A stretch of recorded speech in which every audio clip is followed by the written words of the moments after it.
Hello, everyone. Thank you, Arazu, for the introduction, and thanks, CHFour and the team for organizing such a great event. It's a pleasure to be here with you guys today. So, as Arazu mentioned, I will talk about CH4 biogas and its activity in the renewable energy and clean tech sector. So I will share my slide deck here. Okay, and I'll go full screen. Okay, hopefully you will see the slide in a full screen. Okay,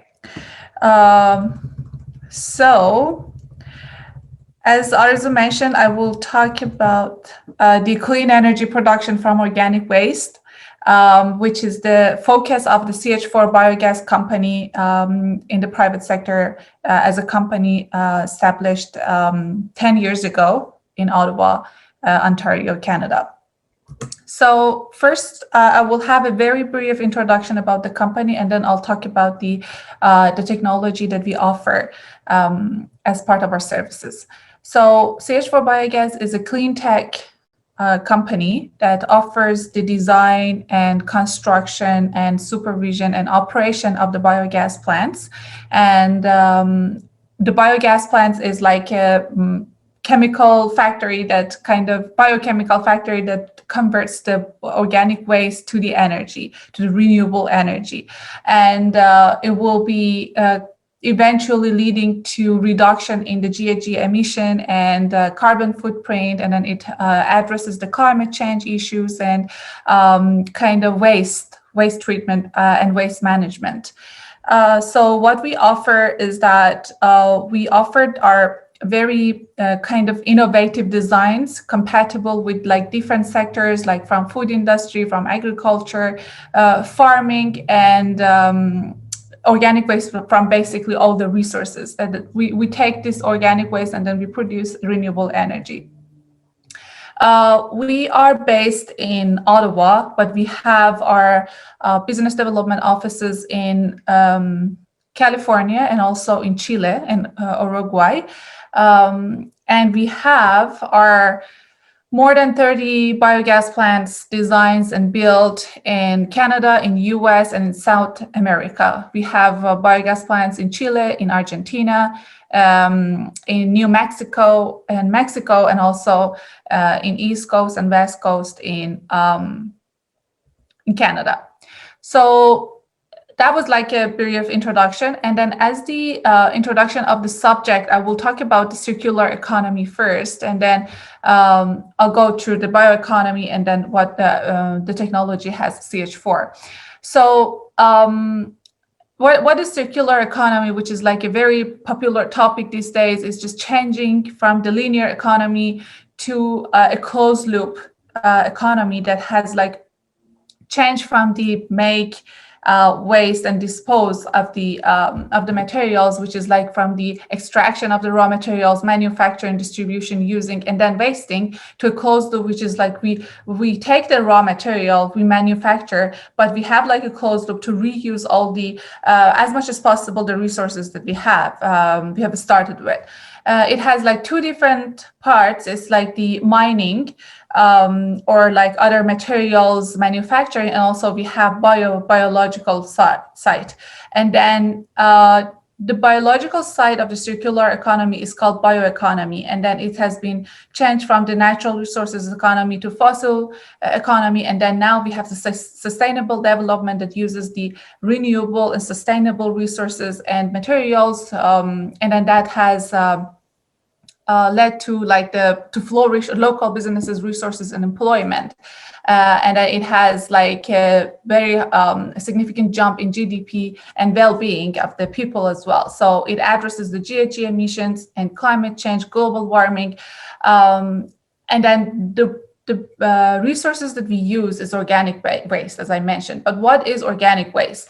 Organic waste has like different definitions.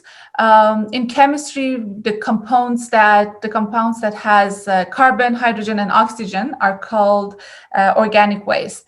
And then in biology and environmental fields, we call organic waste whatever that comes from once living units, such as animals, plants, and microorganisms.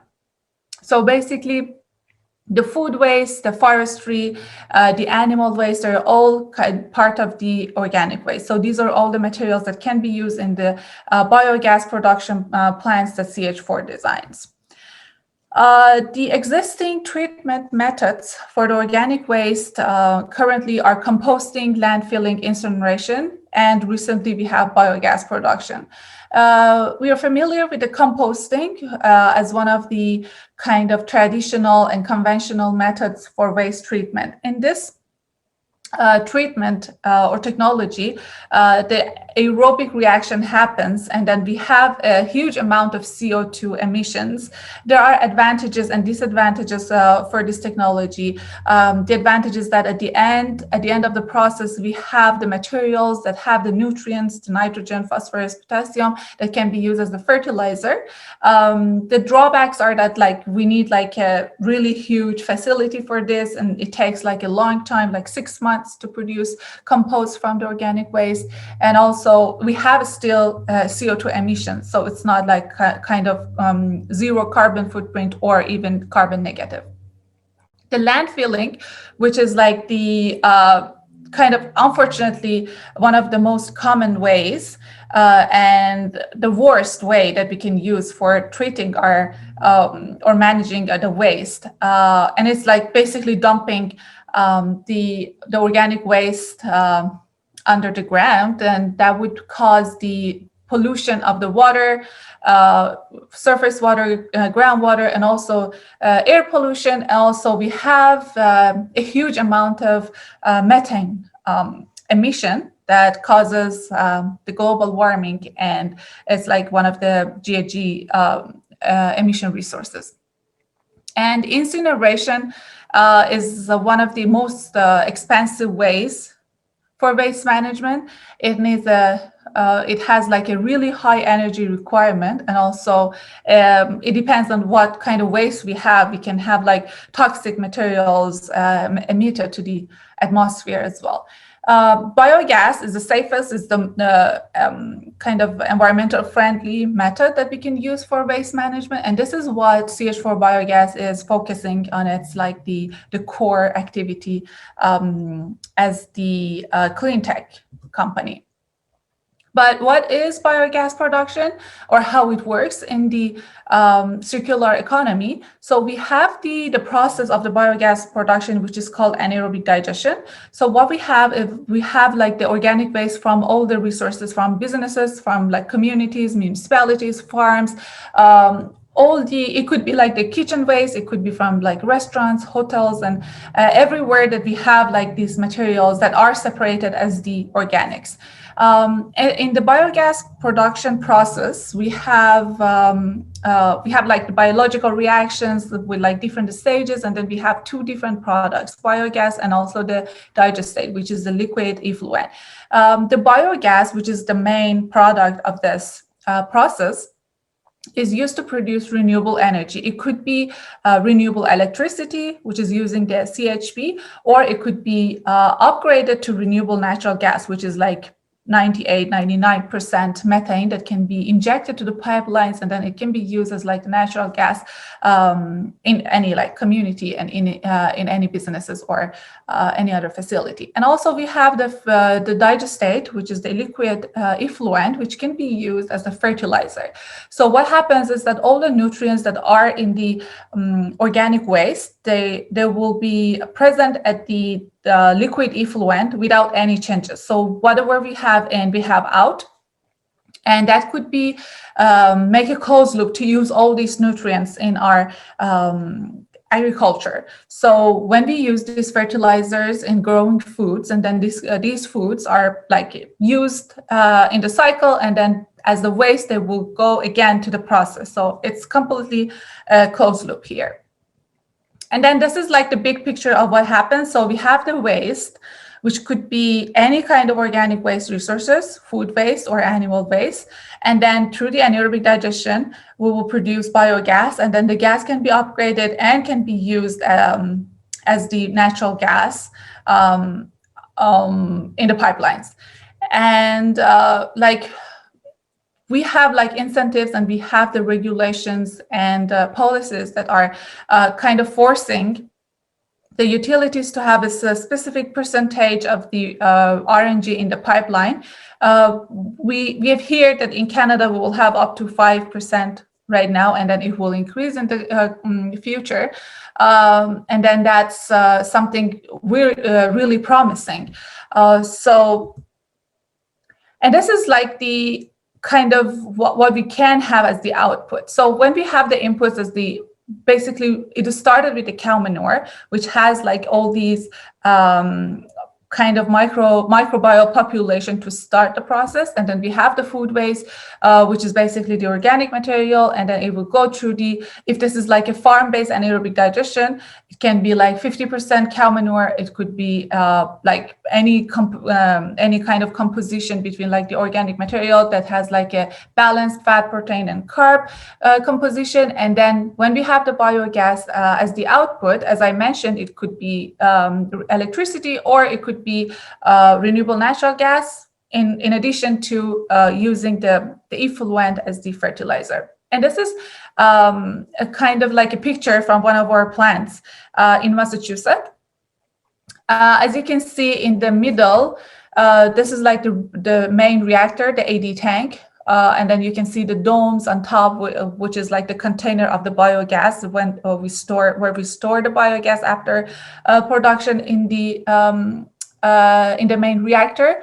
And then we have the hydrolyzer, we have the manure pit, or we have the receiving areas. These are where, like these two parts are where we receive the materials. It could be from farm, it could be from like off-farm material, from like all the kind of other resources that they can like haul and transport their weekly, daily, or on a monthly basis. We store these materials on site, and then on a continuous basis, we kind of pass all these materials to the hydrolyzer, which is the first step, and then to the AD tank where the biogas is produced. We have the odor control units in case we have any odor issues in on the site. And then on this particular site, we have CHP engines, which produces renewable electricity here. And then again, for this site, they sent this electricity to the grids, and they have like a long-term agreement with the utilities for producing electricity. There are different kind of technologies that we use. It depends on the waste that we have available. So if this is like the TS, so we want to know how much solid we have in how solid like the feedstock is. If this is like between kind of below 10%, we have the lagoon shape anaerobic digester. If this is like between 10 and 20%, we use the raceway wet mixed ADs, which is like the ordinary kind of traditional anaerobic digesters. And then if this is like something between 20 and 30%, which is like a really high solid material, then we use our solid anaerobic digestions. That is called TUNI designs here. So what is biogas? Biogas composition is basically when it's produced in the reactor, in the anaerobic digester, it's like something between 50 to 70% methane and 30 to 45% carbon dioxide. So and then like there are traces of like water, of hydrogen sulfide and other trace elements that are in the upgrading process, they're removed. And then we have like 98 to 99% biomethane, which is called a renewable natural gas.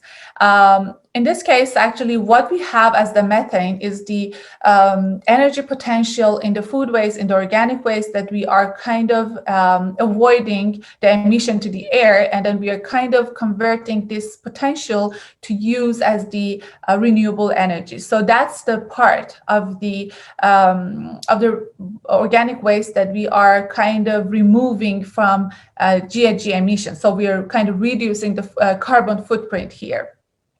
And this is how we actually help to address the climate change and global warming. And then, as I mentioned, the digestate is used as the fertilizer on farms, and this is something very typical that can be used like really easily, because this is like something totally liquid, and it will be kind of like for irrigation and also for as the fertilizer for the farming. So yeah, that was like a really high level information about the process that CH4 Biogas does as the clean tech company. And then the R&D team at CH4 are like all the kind of professional people with PhDs and masters and bachelor degrees in chemical engineering. And we do a lot of like different kind of projects in different processes of the anaerobic digestion, from the upstream processing, downstream processing, and the anaerobic digestion itself, because like this biogas production is kind of like a well-established and well-known technology that have been used like since hundreds years ago. However, right now with like this global warming, with this like climate change issues that we have, we need to improve this process, this biogas production processes, to make it as efficient as possible, to be able to use all the resources of the organic waste from like different resources in the in our country. So that's why we focus on like different aspects of the process to improve it could be like the process itself, like we have multi-stage anaerobic digesters, or we can have like the hydrolysis that we take like different stages of the biological reaction in different stages, or we can use the nutrient recovery processes to make sure that we can have like a byproducts with high nutrient rich products as the fertilizer, and also like different aspects of the process that can be used to improve the productivity and efficiency of the process. Yeah, I guess that was my presentation here, and I would be glad to answer any questions. And this is my email address. If you have any questions or comments, I would be glad to answer. Thank you.